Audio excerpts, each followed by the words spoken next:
Hello students, I am Dr. Asharata Shankatida from JSS Art Science and Commerce College, Boka.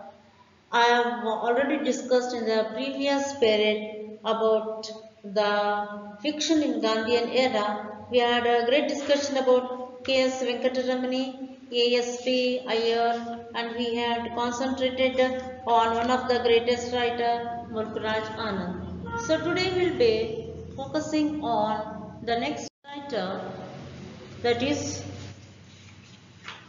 Raja Rao. He is one of the greatest writer, and as you're just seeing his poster, he was an Indian writer of the English language and a short story writer whose works are deeply noted in metaphysics. He is also known for the Serpent and the Rope, which has been autobiographical novel. He is the youngest of the trio, that the three, Mulkraj Anand, Raja Ram and R.K. Narayan, and who hails from an ancient South Indian Brahmin family which comes among ancestors Vidyanarayana Swami, perhaps the greatest teacher of the philosophy of non-dualism. Then after Shankaracharya, part of the Rao's childhood was spent with his grandfather who was spiritually inclined. Unlike Anandan Narayan, Raja Rao has been a prolific novelist, having written just four novels, beginning with Khantapura, a very interesting novel which deals about the freedom struggle, which is perhaps the finest evocation of the Gandhian age in an Indian English fiction. It is the story of a small South Indian village caught in the maelstrom of the freedom struggle of the 1930s and transformed completely in the end that there is neither man nor mosquito left in this particular village. In this little village situated high on the ghats of the Malabar coast, that is the Kantapura. And you are seeing there has been reference to Harikathas, some of the legends and the customs, traditions, the dishes, the dialects of the Indian culture. You see the sense and the sensibility of Indian in this Kantapura. Like this, it is a style of Kantapura also belongs to living Indian tradition. Then we cannot write like the English. We should, says Raja Rao, we should not. We cannot write only as Indians. We have grown to look at the large world as a part of us. Our method of expression, therefore, has to be dialect, which will someday prove to be indistinctive and colorful as Irish or the American. So you can see Kantapura was Rao's only novel before independence. Then came The Serpent and the Rope. It won the Sahitya Academy Award, perhaps the greatest Indian English novel, the book which took 10 years shaping itself. Then it is known for, it has been said, it is a strong autobiographical coloring. It is a story of Ramaswamy, a young Hindu who goes to France to do research in history, meets and marries Madeline, a lecturer in history, but they soon drift apart gradually as Ramaswamy comes to realize the gulf between the Indian and the Western conception of love, marriage, and family, particularly after he meets a Savitri, a Cambridge educated, militantly modern girl who is at Indian to the core. Madeline finally withdraws not only from Ramaswamy but also from the world. So the novel contrasts the Oriental and the Occidental world views in the respect of basic issues. The serpent and the rope is rich in area of meaningful symbols. You see a lot of symbols which has been expressed here. We have the cat and the Shakespeare. It is an early version called The Cat had appeared in 1959 is another attempt at philosophical fiction. The author himself has called it a book of prayer, but it is stranger prayer to strange God, a prayer in which solemn chants of devotions are mingled with loud guffaws of laughter. So you can see mother cat, some of the references are symbolically used. Then, in addition to all these writings, he has known for this The Cat and the Shakespeare, which is not only a sheer success, but the book moves at once on the different levels. It rests only on a symbol drawn from the animal world and used an abstract philosophical. Then you have Comrade Kirlow. It is originally written in English. Perhaps it was first published in French 1965, and the English version represents a revised text. Kirlow is actually Padmanabh Iyer, an Indian intellectual. His Russian appellation being after dedicated fanatic by that name in Dostoevsky's Possessed. His self-description is anonymous. My name, he tells, my logic, my religion, communism, my motherland.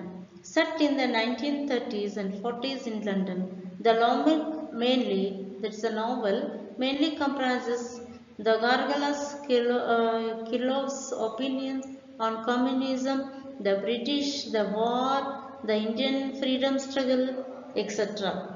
He marries a girl who shares his conventions. On her death, leaves for Moscow, landing in Peking when the novel ends.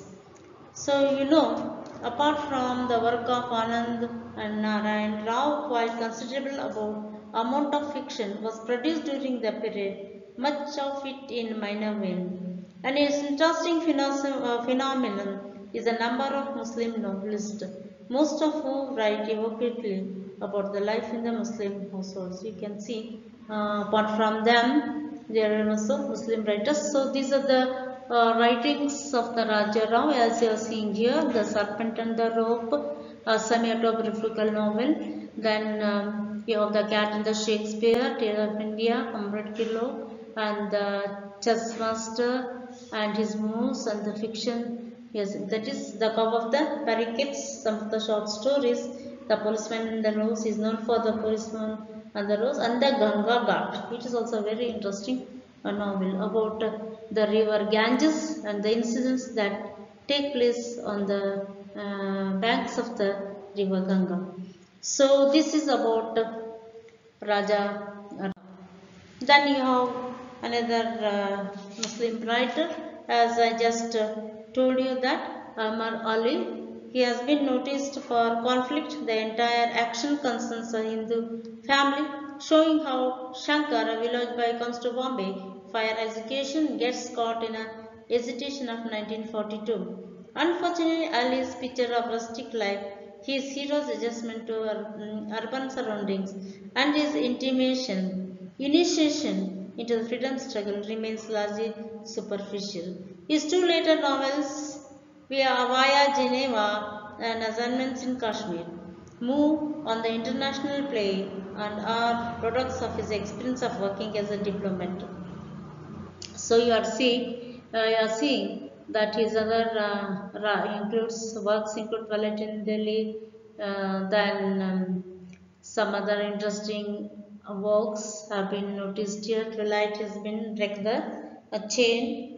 Then Tomorrow is a Verse, and you see K. Abar's numerous novels include popular film script also.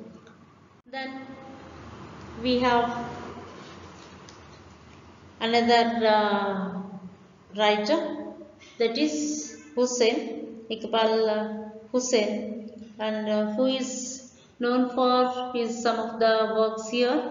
Then he was born, Bal Hussain was born in Bangalore in 1897. She was married at the age of 15 to Syed Ahmad Hussain.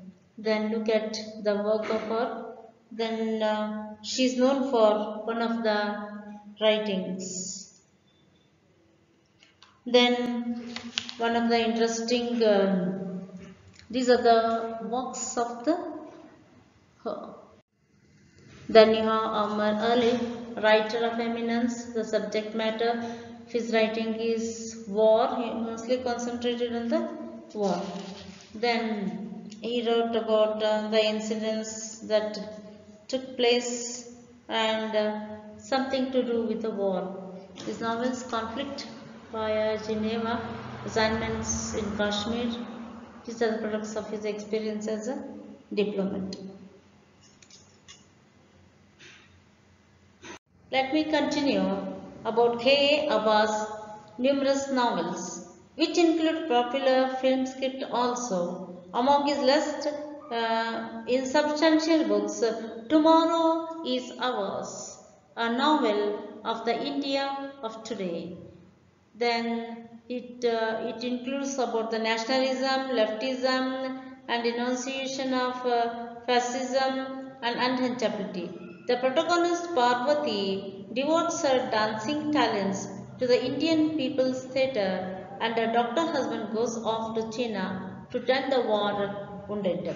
The novelist too, busy maintaining his leftist stance, allows the action to be cluttered up with conventional twists and turns.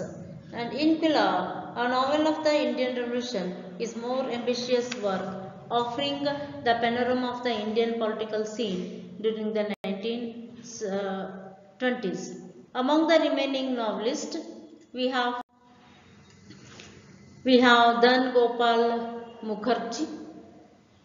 You are seeing here.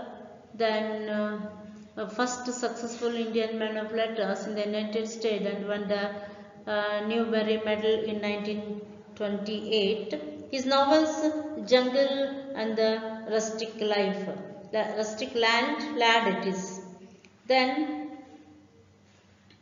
you see that his novels of the rustic life, which won a great popularity in the West, going through several editions, include Curry the Elephant, Hurry the Jungle Lad it is. Then Gay Neck, the story of a pigeon. Then the chief of the herd, the Gunda of the hunter. While Mukherjee's jungle lore is authentic and his knowledge of the animal world is special, is considerable, many of these novels appear to have been written with the eye on the foreign reader to whose vision of exotic India they seem primarily to cater. For instance, Gond the Hunter begins as an authentic study of the village on the jungle border, but soon becomes a travel book. A village boy Gond being dispatched to Kashmir, Agra and Delhi. So you are seeing that he has been one of the greatest writers, this Gan Gopal Mukherjee. Other novelists also add to this fiction that we have C.S. Rao's The Confessions of Bogus Patriot, then Chinduri's Surgirbas and Ram Narayan's Tigers. So we have many writers that other novels of this period include C.S. Rao's The Confessions of the Bogus Patriot, then J. Chinnudarai's Sugurita, then Ram Narayan's Tigers of the Harem, H. Kavirbai's Meenakshi's Memoirs, a novel of Christian life in South India, V.V. Chintamani's Vedantam of the Clash of the Traditions.